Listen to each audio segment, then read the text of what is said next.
Welcome to another Parent University session. This is a recording from a live session that took place on March 14th, 2024. So let's jump right into it with introductions. So I'll pass it off to Dr. Bear.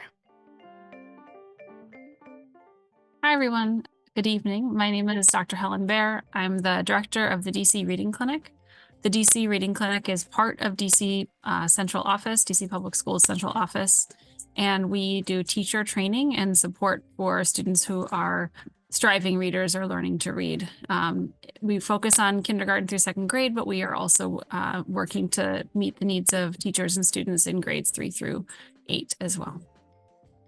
So I'm excited to talk to you a little bit more about the information that we have about our readers. One of the most important things that we can do for our readers is to screen, meaning looking briefly at all of our readers and seeing who is at risk for having a harder time to read, to learn to read than their classmates.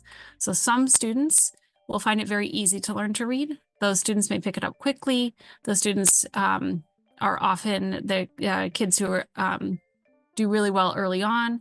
And then there are some students, due to potentially dyslexia or some other brain-based differences, where it is harder for them to learn to read, or it takes them a little bit longer to learn to read.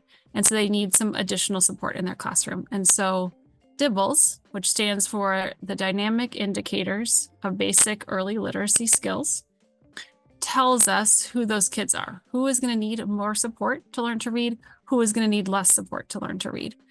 And that information we can look at the classroom level. So a teacher can look at that information about their children and the children in their classroom. And then also we can look at it across the schools or across the entire district and see where we want to put more resources or where we want to support. So every child in DCPS takes DIBELS 3 times a year. We take it at the beginning of the year, the middle of the year, and the end of the year. And that's because we want to have an eye on all of our readers at those early stages to see how they're doing and see who may need additional support to continue to be successful. If your student is in a dual language school at DCPS, we have several programs that are teaching where students are learning to read in both English and Spanish. If your student is in one of those programs, they will take DIBELS and they will take Lectura. Lectura is a measure of risk of struggling to learn to read in Spanish. And so we look at the literacy screening for both languages for students who are in dual language. If your student is not in one of the dual language schools, they will only take DIBELS. One of the things that we can go to the next slide and I'll talk a little bit more about what parents see from a DIBELS report. So this is a report, this is an example of what's called a Home Connect letter. And the Home Connect letter has 3 sections. And it's not, even though it's meant to be for parents, it's not always super clear what these letters are trying to communicate. And so I wanted to make sure that we took the time to look at what these letters are showing and what they can communicate about your students and their literacy progress. So the first section has a brief overview. This image here, there's English on the left and the exact same information in Spanish on the right.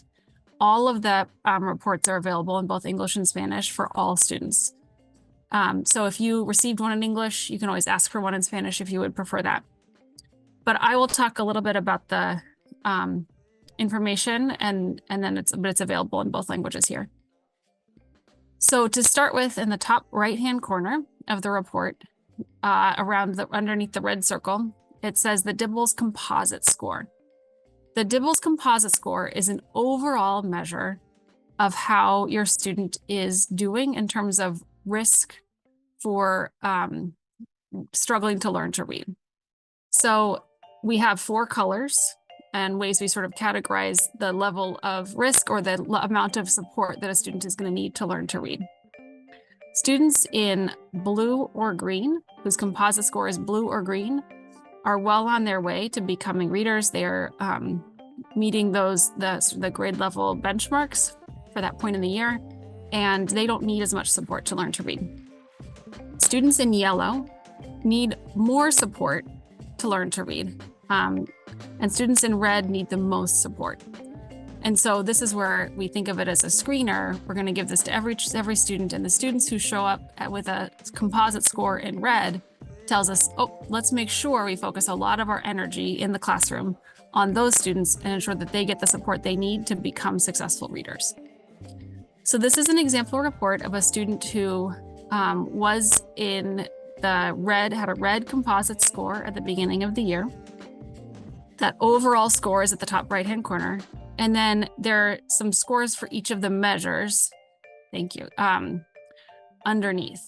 So in kindergarten, there are several small, short tests that students take. So each of these tests are 1 minute long.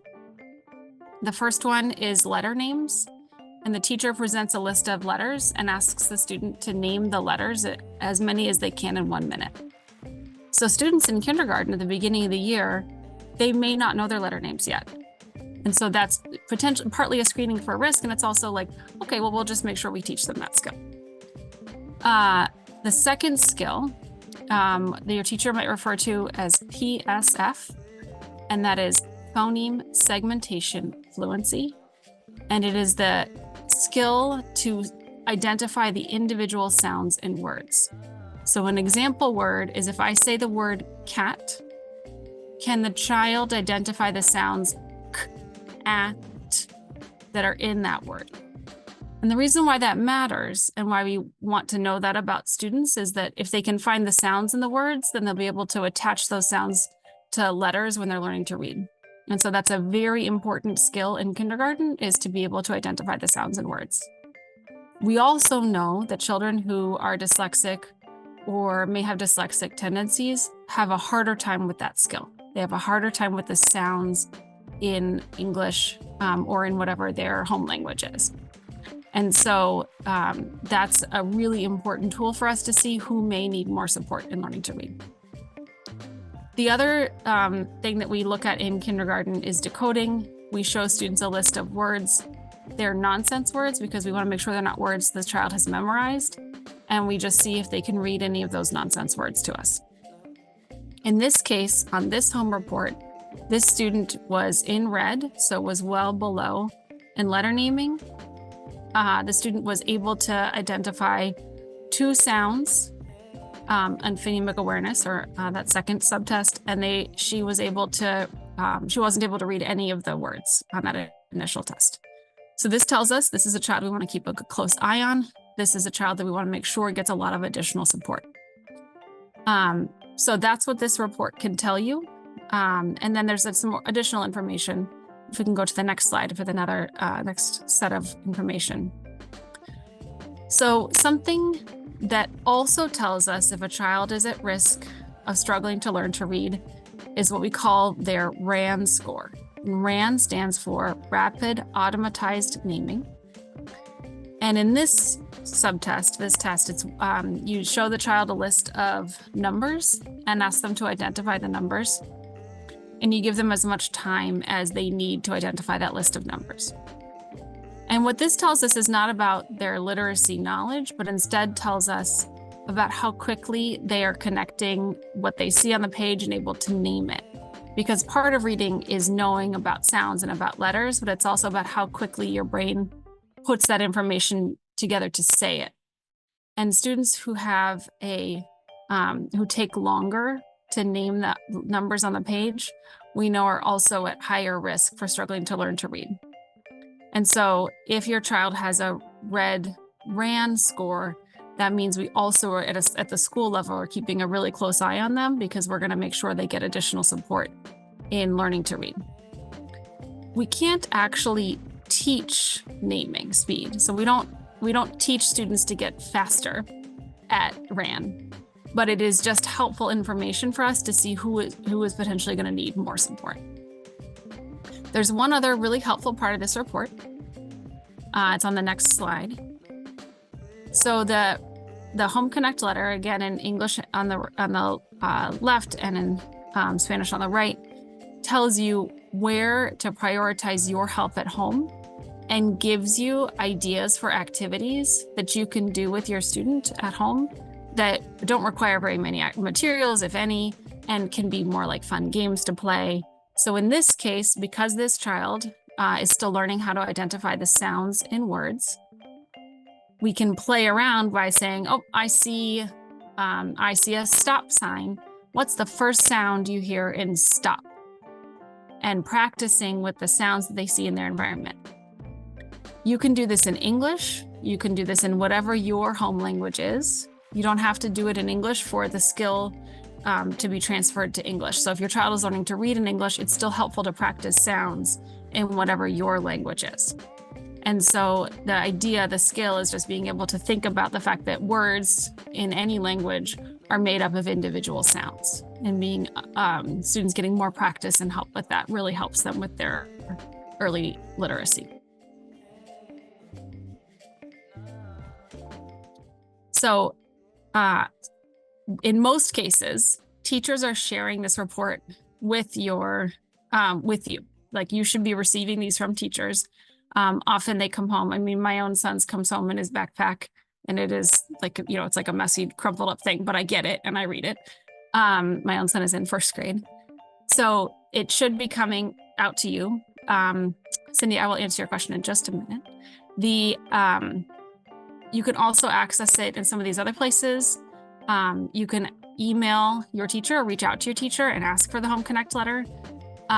You can also, I know a lot of folks at parent-teacher conferences today. It may be something that you looked at parent-teacher conferences, and you can reach out to anybody in the school building who should be able to help you access that.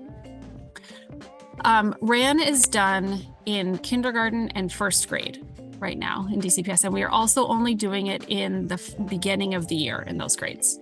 As I mentioned, RAN doesn't change, like the RAN score does not change much for kids, and so we only do it once a year. So it's just in kindergarten and first grade.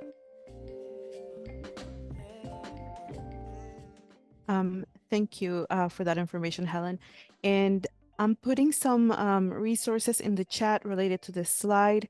Families, if you are unsure about your child's teacher's email, you can find that in the Aspen Parent Portal. And there are the link there will guide you to the Aspen Parent Portal if you don't already have an account, or if you have forgotten your password. So that's where you can find more information in there. If you are trying to find more specific information about your child's school counselor or your child's front office phone numbers, or sometimes some of the school websites have teachers' emails there. So there's a link there, so you can find that on the DCPS school profiles. And lastly, a lot of our schools use Remind, which is a two-way messaging app, and all families also have access to that. So I have put a link in that for you too.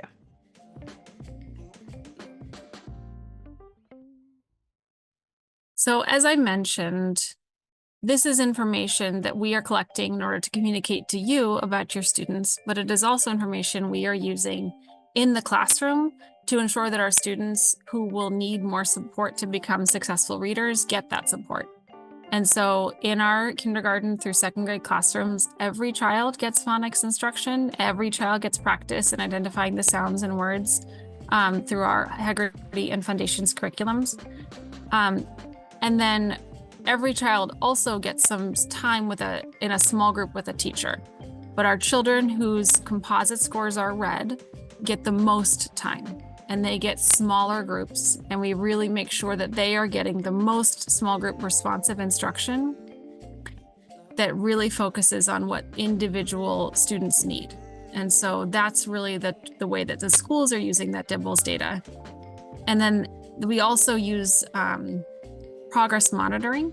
So if we have identified that a child is not where we want them to be in something like phoneme segmentation, then we can use a quick check every 2 to 4 weeks and ask them again, how many words can you segment into sounds? How many words can you break apart into sounds in a minute?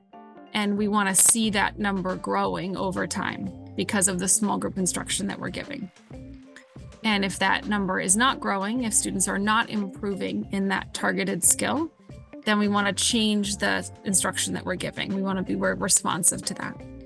And so progress monitoring and those quick checks allow us to make sure that we are meeting students where they are and that we are continuing to support them as they progress towards becoming readers. So there's a lot of ways to support your reader at home. I think the Home Connect letter suggestions that are aligned to your student are really helpful. There's a lot of really good resources on the website that's called readingrockets.org. And Coloring Colorado is a equivalent website that has a lot of materials for students who are learning English as well as learning to read. And the other set of resources that we have on the student assessment, the DCPS student assessment page. We also have information about literacy screening and also a dyslexia handbook that Demelza just put in the chat that we worked on for DC specific resources and how to support your child. Yes, this dyslexia guidebook, thank you. So we know that this can feel kind of scary to think about a child having dyslexia. That can feel like a big label. What I want to make sure families know is that dyslexia is much more common than we realize. This is covered a little bit in the other session that you can also access on YouTube, but dyslexia can be up to 20% of all people, all readers have dyslexia. And it can range between being mild to moderate to severe.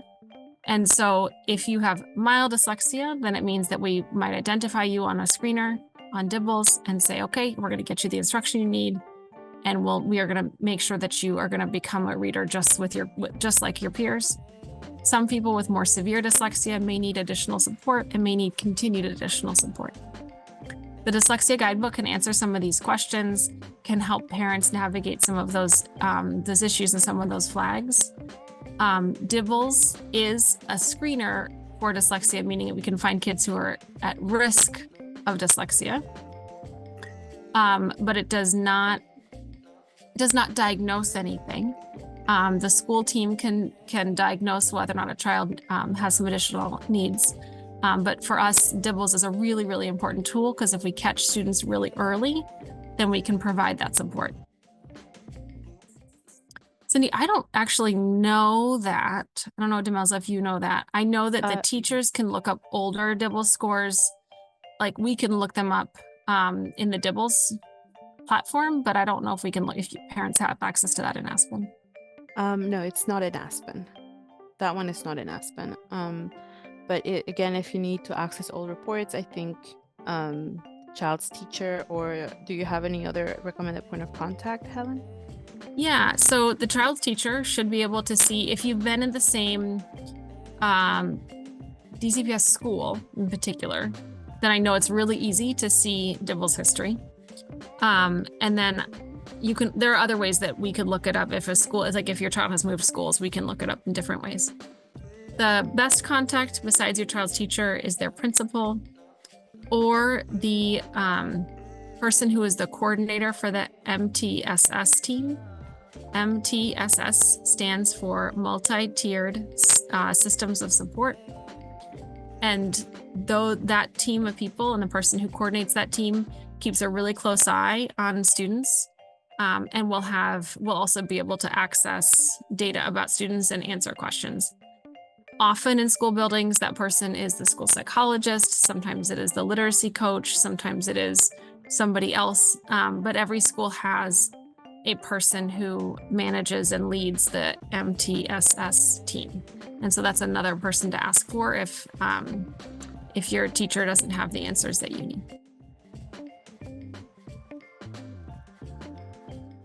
Thank you. Before we jump to the next slide, I want to make sure that we, this is a screenshot from our website. So in the chat, I put key resource for this session. This is where you can access the Dyslexia Guidebook.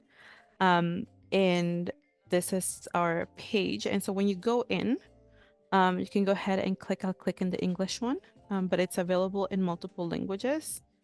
And you can click through the guide. And again, there's a lot of information here that's extremely useful. It's like a little booklet, and their activities, signs and symptoms, myths and facts. So we covered a lot of this in the previous session. And we talk about universal screeners, but there's a really cool section on how to help at home, and it's broken down by grade level. So if you have pre-K children or kindergarten, or even if you have, students who are a little older than that, there are ways here how you can support them. All right. And I'll move on to the next slide, how to continue working with my child's teacher. Helen, can you share a little bit more about what families can do to continue working with a child's teacher, because this is a teamwork, and then I'll share a little bit about the assessment guide that's on the screen. Yeah, I mean, what's most important is that you're both on the same page about the child's screening results, right? This is a child that we are going to be looking really closely at. We're going to make sure that we're giving the child some really close attention for their reading. And I think it is important to ask your teacher, what kind of small group attention or what kind of time is my student getting in small groups, to make sure that they're getting that instruction. In some schools, it'll be the teacher, your main, homeroom teacher, who is teaching the small group. And sometimes it will be a reading interventionist or a reading specialist or somebody else in the building with reading expertise who will be doing the small group instruction. What's most important is that your child is getting that instruction. Because again, many children are at risk of struggling to learn to read, but as long as we get them that instruction early, then they're going to be on the right track. So asking about that small group instruction, asking about progress monitoring, right? Like, okay, so my child is in this small group. How are you tracking that they are growing and are getting better at the skills that you're working on with them? And then asking the teacher, okay, is there anything that I could work on with my child at home? Are there particular skills that you're practicing that we could do together? And sometimes it'll be, if they're in first grade, maybe they're working on reading, short passages or a set of sentences, and they've worked on that in school together, and then you could work on it at home as well. Or maybe there's a list of words that they're working on learning to read, and you could work on that with them at home as well. So there's opportunities to reinforce what the teacher is teaching. One of the things that is really difficult about teaching kids to read is that it is a very specific set of skills to be able to teach kids to read. And so sometimes parents take that on themselves, and it just can be really difficult. And so one of the things that's also important to know is that reading with them and talking to your children is incredibly important as well. If feeling like teaching phonics is really difficult. And so don't worry about taking that all on yourself. Ask your child's teacher how you can help. Thank you for that, Helen. And I'm putting another resource in the chat here. That's the resource that you see on the screen. Our assessment team here at DCPS has compiled all the different assessments that students take from grades like pre-K through 12th grade into this guide. And this is the page for DIBELS specifically. You can go in there and see the My Class, or M Class Home Connect. If you click on that link, that will take you to different prompts of activities that you can do to, as Ellen mentioned, not to, teach phonics, but to engage in activities that will support your child's skills as a reader. So some of those activities are fun to do with the whole family. So that's there. Also, if you haven't had a chance to speak with your child's teacher during the parent-teacher conferences, you can still talk to your child's teacher. And there are some questions there that you can also ask them in addition to the questions that Helen mentioned. And so that is, this resource is in the chat. All right, so we're gonna jump to some Q&As, and we do have one question that came in earlier about RAN. The question says, is the RAN score done only in kindergarten? Yes, I mentioned that briefly or responded to that briefly earlier. It is only done in kindergarten and first grade. And that is a new assessment for DCPS this year. So if you've had older students, you may not be familiar with it, but it is only done in kindergarten and first grade. Thank you. And families, you have now the ability to unmute. While you're thinking about your questions, whether it's that you want to unmute or enter them in the Q&A or chat, we have a couple that came in through the pre-registration. The first one says, I haven't received any screening results yet. I've asked my child's teacher and principal, but I haven't gotten a response from them just yet. Who would be the next best person to ask in this situation? Yeah, so I'm sorry to hear that. And that's something that hopefully is a smaller situation where you haven't received that information yet.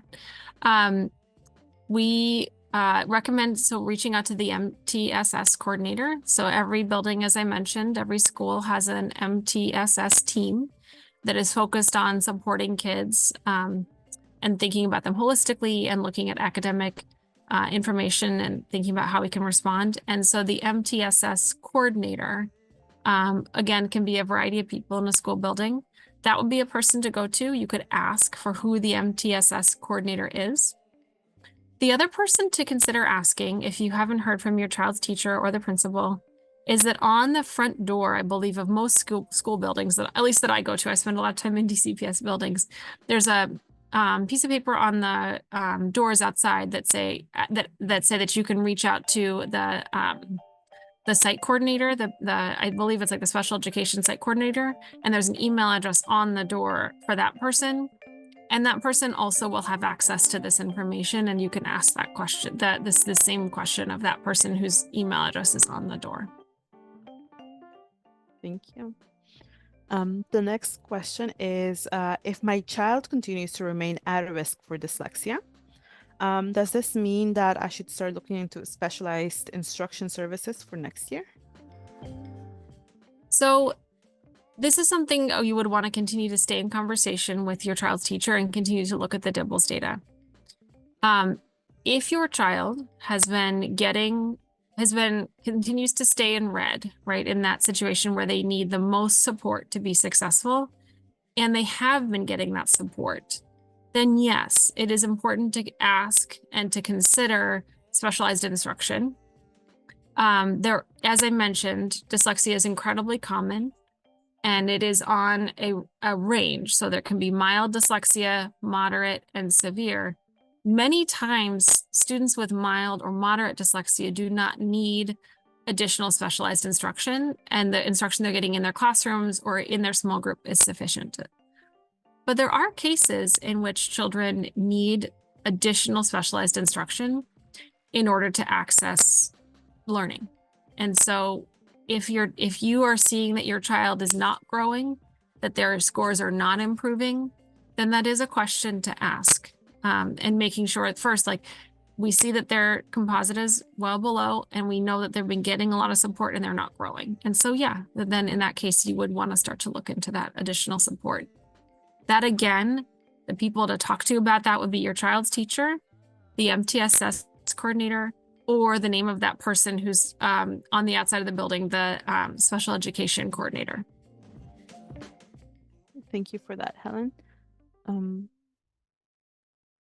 The next question we have is, how often should I be communicating with my child's teacher about their progress if they're identified as at risk for dyslexia? Yeah, so I think that this, the school should be providing this information to you at the beginning of the year, the middle of the year, and the end of the year in a more formal way. But we are also collecting this information with progress monitoring every 2 to 4 weeks. And so we have updated information about how your child is doing every 2 to 4 weeks. So I would say that would be a reasonable interval to sort of ask for, like, how is progress monitoring this week? What skills are you working on now? If you feel like you have the capacity to do that, like, that would be great. I think the other interval I would suggest is maybe every 6 weeks. In what we know about students who are struggling to learn to read, often we see a lot of improvement over 6 weeks, and we would expect to see improvement over 6 weeks. And so that's why one of the reasons we do the data collection every 2 weeks. So I would say between, I don't know, it depends a little bit on you and on your child's teacher, but I would say between every 2 and every 6 weeks, you can be asking about what kind of progress they're seeing. Excellent. Thank you. So now, families, if you have any questions, feel free to unmute. You have access to unmute yourself. If you have any follow-up questions.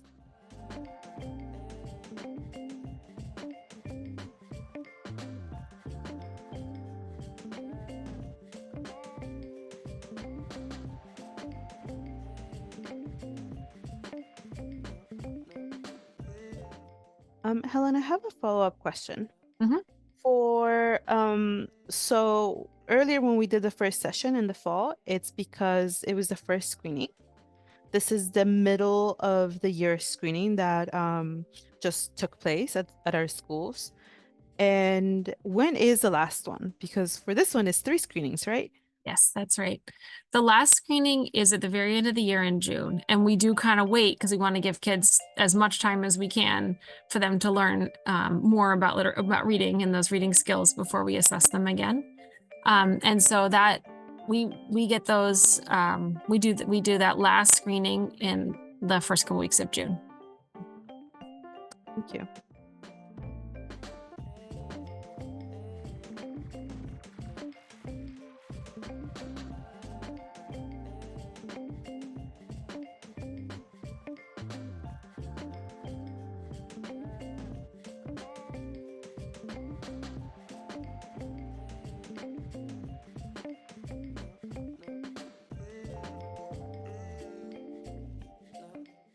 I'm a little shy today. Excellent. So families, you can, if you're thinking of questions or you have any follow-ups, feel free to put them in the chat or unmute yourself. You have access to do that now. I have one more follow-up question, Helen. So we talked about screening, and this is for screening for students who are like in the younger grade levels. If I have a kindergarten now, a child in kindergarten who then continues who's assessed in June, they are again at risk for dyslexia. What are my options for summer, or what should I do during the summer to make sure my child is getting the support they need? So when they go to first grade, they continue building their reading skills. It's a great question. I believe there's going to be 8 different summer school sites across the city. And reaching out to your school principal or your teacher about summer school eligibility. I know that the summer school team will be sending invitations to students based on data, and Dibbles will be one of those reasons to invite. So and we know that the summer school program is aligned and would have good literacy content. So summer school is definitely something to ask about and to consider. The other thing I think there's a couple of other things to be doing and thinking about. One is that we do have really good lessons that kids can be doing on devices at home, which is through iReady. iReady, the students can access through Clever. And those lessons are aligned to what we know is good practice for learning to read, and they are personalized to the student. So I really recommend those lessons, and your student probably knows how to access them through Clever because they do it frequently at school during the school day. But if you're not sure how to get access to that, then you can ask your child's teacher, and those will be available over the summer too. The most important thing that families can do is to read with their students. And if your student is not yet reading on their own, which is true if their composite score is read at this point, they're probably not able to read very much on their own, or it's really, really difficult and therefore very unfun for them. What's most important is for you to read to them or with them. And you can read in English, or you can read in whatever language you are most comfortable reading in. All of that develops their knowledge of the relationship between oral language, how we talk, and what they hear in books. And that can be, the summer can be a wonderful time to spend a lot of time at the library and engage with some of their books and their programs. Audiobooks are also a really good option, particularly if you or yourself are not feeling super comfortable with reading. You can listen to an audiobook or enjoy an audiobook together. Excellent, thank you. And Helen, if families, if you want to check out our Parent University YouTube playlist, there is a video in there that is from the DC Public Schools library programs, and they walk you through how to access Clever, as well as like the different ways that you can access like audiobooks via the different platforms that we have. There's a lot out there. Excellent. So the last thing, Helen, I think you touched on this, the most like high impact action that families can take, reading with their child. Yes, there's the most evidence around how powerful this is for early literacy. Spending time with your child, reading a book together, talking about what's in the book. There's the most evidence around at least 20 minutes a day of just reading, and you can read to your child and it has just as good of a impact as if they're reading to you. So really highly encourage you taking that 20 minutes with your child to read to them or with them. We hope this Parent University session helped answer your questions. All the resources and links that were mentioned in this video are linked in the description box, including the survey where you can submit your questions or suggestions for additional Parent University videos and other resources.